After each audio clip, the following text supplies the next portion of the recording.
শবে কদরের নামাজ সুন্নত নাকি নফল, সত্যটা জানুন। আমরা অনেকেই ভাবি শবে কদরের নামাজ সুন্নত নাকি নফল হবে। তো আজকের ভিডিওতে আমরা আপনাকে পরিষ্কারভাবে জানাবো শবে কদরের নামাজ সুন্নত নাকি নফল। জানার জন্য ফুল ভিডিওটি শেষ পর্যন্ত দেখুন। Subscribe to my channel. অনেকের মনে একটি প্রশ্ন ঘুরে বেড়ায়, শবে কদরের নামাজ কি সুন্নত নাকি নফল? রমজানের শেষ দশকের এই বরকতময় রাতে ইবাদত করার জন্য আমরা সবাই উৎসাহী থাকি, কিন্তু সঠিক নিয়মটা জানা খুবই গুরুত্বপূর্ণ।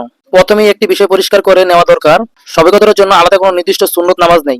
অর্থাৎ এই রাতে যে নামাজ পড়া হয় তা মূলত নফল নামাজ। রাসূলুল্লাহ সাল্লাল্লাহু আলাইহি সাল্লাম রমজানের শেষ দশকে ইবাদত অনেক বাড়িয়ে দিতেন।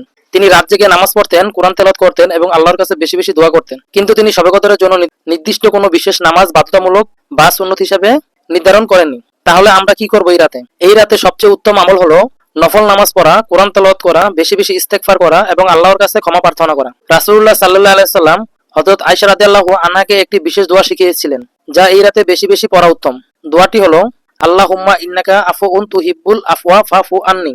এই দোয়াটির অর্থ হলো, হে আল্লাহ, আপনি ক্ষমাশীল, ক্ষমা করতে ভালোবাসেন, তাই আমাকে ক্ষমা করে দিন। মনে রাখতে হবে, শবে কদরের আসল উদ্দেশ্য হলো আল্লাহর নৈকট্য লাভ করা।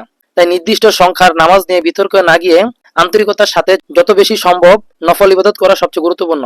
কারণ কোরআনে বলা হয়েছে লাইলাতুল কদর হাজার মাসের চেয়ে উত্তম। তাই আসুন এই মহামূল্যবান রাতকে কাজে লাগাই, বেশি বেশি নফল নামাজ, কোরআন তেলাওয়াত এবং দোয়ার মাধ্যমে আল্লাহর রহমত ও ক্ষমা লাভের চেষ্টা করি। হয়তো এই একটি রাতই আমাদের জীবনের সবচেয়ে বড় পরিবর্তনের কারণ হয়ে যেতে পারে।